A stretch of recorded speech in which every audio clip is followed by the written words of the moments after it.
She whispered my name. Then I saw the children floating in the lake. Hey there, welcome to the channel. If you love chilling tales and mysterious legends, you're in the right place. Let us know in the comments, where in the world are you watching from? We love seeing our spooky family grow across the globe. And don't forget to hit that subscribe button and turn on the bell, because tomorrow, we're diving into another story that just might keep you up at night. Stay curious and stay close. Have you ever experienced something so subtle, so fleeting that you almost convinced yourself it never happened? You're walking alone, maybe through a crowded street market full of noise and movement, or maybe on a quiet, empty road under the dim glow of streetlights. And then it happens. A whisper, a faint calling of your name, as if carried on the wind. You stop in your tracks. Your heart skips for a second. You turn around slowly, scanning the space behind you.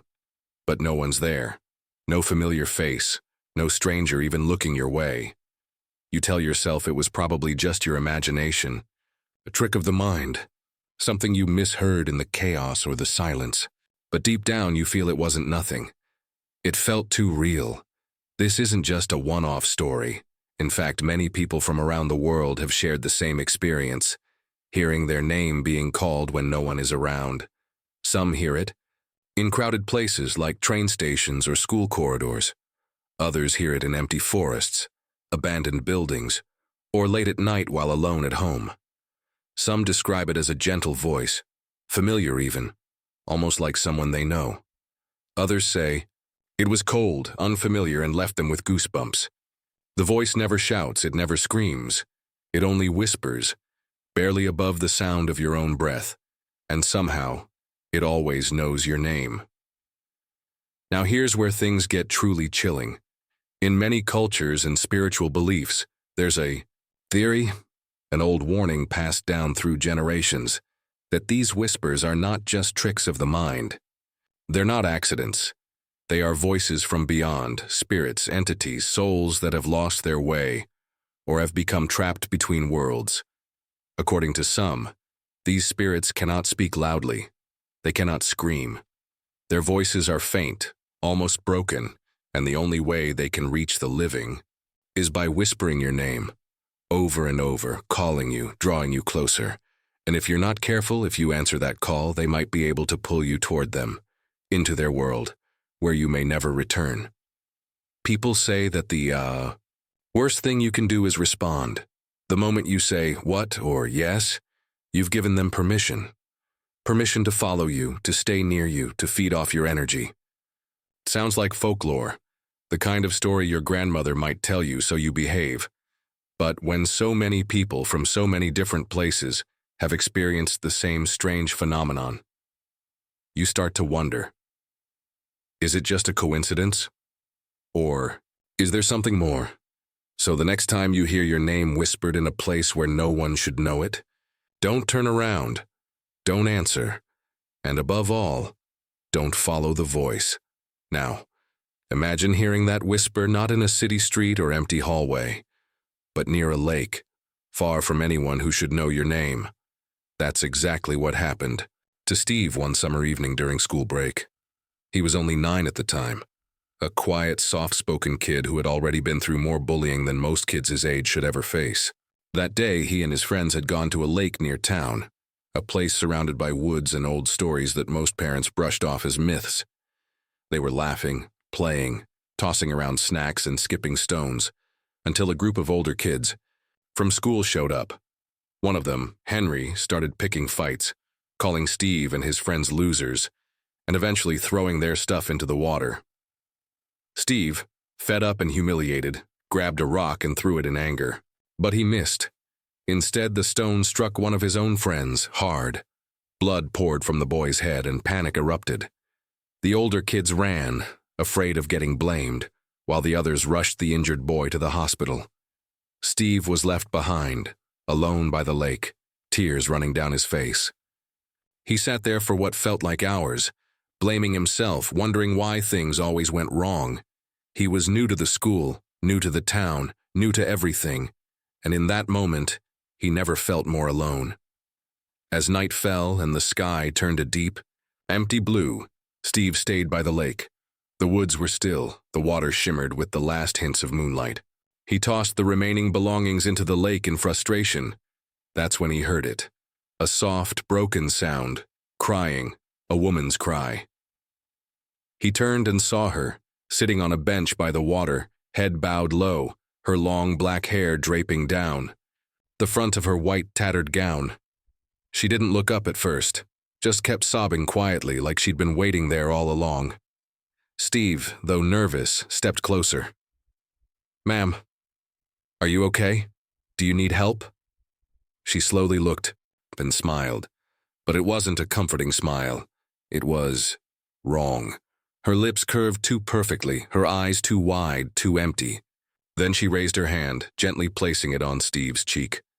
"Steve," she whispered, her voice soft as breath. "You're a good boy, aren't you?" Steve backed away. Every instinct in his body told him to run. The whisper in his ear was cold. It wasn't just sound. It felt like it slid under his skin. He turned and sprinted into the woods, heart pounding, branches clawing at his arms, unsure of what he'd just seen, or if he had imagined it. But deep down, Steve knew.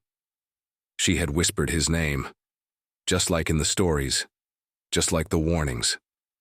And if she knew his name, out there in the dark, alone, what else did she know? Steve didn't stop running, not when the branches cut his arms, not when his breath burned in his lungs. He just ran deeper into the woods, trying to shake the image of that woman. The torn white dress, the unnatural smile, the way she said his name like she'd known him his whole life.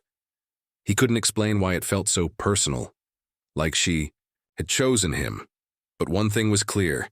He couldn't go back to the lake, not now, not ever. He slowed down only when he could no longer hear the water behind him. The night was darker now. Clouds had covered the moon, and the silence was broken, only by the rustling of trees in the wind. That's when Steve saw her. No, not the woman, someone else, a girl, maybe his age, was standing by a tree. She was facing the bark, whispering numbers. 1, 2, 10. She was playing hide and seek, alone, in the woods, at night. Steve froze. "Hey, are you okay?" he asked, his voice shaking. The girl slowly turned to face him. Her face was pale, her eyes too wide, too still. But she smiled, grinned really, and said, "Caught you. Now it's your turn to hide." Steve's heart nearly stopped. "No, I have to get home," he stammered, stepping back. But she grabbed his hand. Her grip was ice cold. "Please," she begged, her eyes filling with fear. "If I'm not a good girl, she won't let me go." Steve yanked his hand away and ran again. Faster this time, barely avoiding tree roots and thorns. But the forest was no longer just forest. It was alive with something wrong. Just ahead, another child appeared. A boy, maybe 8 or 9, bolting between the trees and yelling, catch me if you can." Then another, and another. They weren't laughing. Their mouths were open wide, but no sound came out. Just that same eerie grin. Some were crawling, some danced. One was swinging from a broken tree limb like a puppet without strings. Steve's eyes darted everywhere. He realized they were all around him. Children, dozens of them, dressed in clothes from different eras, eyes hollow, skin pale and wet. Some whispered, others stared. All of them, lost. And then from the distance came the sound that froze him in place. A scream, sharp, echoing, human. Steve turned back toward the lake. And there she was, the woman, standing waist-deep in the water, her eyes glowing red, blood dripping from her arms. The bodies of children floated around her like broken dolls. Her mouth moved, and though Steve couldn't hear the words, he knew exactly what she was saying. "You're a good boy, aren't you?" Steve couldn't scream, he couldn't breathe, he could only watch, as something cold wrapped around his ankle. Steve looked down in horror. Thin, ghostly hands were clawing, up from the water, grabbing at his leg, pulling him inch by inch toward the edge. He kicked, thrashed, but the grip was strong, unnaturally strong. The children weren't smiling anymore. Their eyes were blank, their mouths slightly open as if frozen mid-scream. Some had bruises around their necks, others were missing parts of their faces. Whatever innocence they once had, it was gone, and La Llorona stood at the center of it all, watching. Her smile never changed. Her eyes never blinked. Steve screamed for help for anyone, but the forest didn't answer. Just the echo of his own fear bouncing back at him. The muddy water was cold against his skin now, soaking through his shoes, climbing higher. Then, "Voice! Steve! What are you doing?" From the tree line, a boy came rushing forward, Jack, the same friend who'd been injured earlier. His face was pale, eyes wide with terror as he yanked Steve back from the water's edge. Steve gasped, trembling. "She was pulling me in. I swear, Jack, look at my leg. There are marks." But Jack didn't stop to argue. "We have to go. Now. If she comes back, we won't make it out." The two of them ran through the woods, pushing through branches, stumbling over roots. Steve kept looking behind, expecting to see her, arms outstretched, floating through the trees. But there was nothing, just the sound of the wind and their heavy breathing. When they finally reached a clearing, both boys collapsed onto the grass, gasping for air. Steve turned to Jack, still shaking. "What the hell was that? Who is she? What does she want?" Jack looked him dead in the eye, and for a moment, he looked older, like someone who'd seen far more than a kid ever should. "She's called Llorona," he whispered. "She only shows herself to kids. The ones who misbehave, the ones who stay out too late. She drags them into the water and keeps their souls. Forever." Steve stared, unable to speak. Jack continued, "My abuela used to tell me stories. I never believed them, until tonight. You should have never stayed there alone." Steve swallowed hard. His legs still ached. He rolled up his pant leg, and there they were. Bruises, finger marks, faint, but real. The thought hit him like a wave. If Jack hadn't shown up in that exact moment, he would have been next. Just another name whispered in the dark. Another child claimed by the woman in white. As they walked the rest of the way home, Steve didn't say a word. He didn't sleep that night, and he never returned to the lake again. But sometimes, on cold, quiet nights, he swears he can still hear her, crying and whispering his name. The next morning, the sun rose like any other day. Birds chirped, wind rustled through the trees. But to Steve, everything felt different, muted, like the world had dulled around him. He hadn't slept. Not a second. He kept replaying it all in his mind. The icy hands around his ankle, the bruises, the soulless eyes of the children floating in the water. And that smile, that awful knowing smile. He told his parents nothing. What could he even say? That a ghost tried to drown him? That he saw dead children crawling out of a lake? They'd think he'd lost his mind. But Steve couldn't keep it to himself forever. That afternoon, he walked to the local police station and quietly filed a note. No names, no details, just a warning.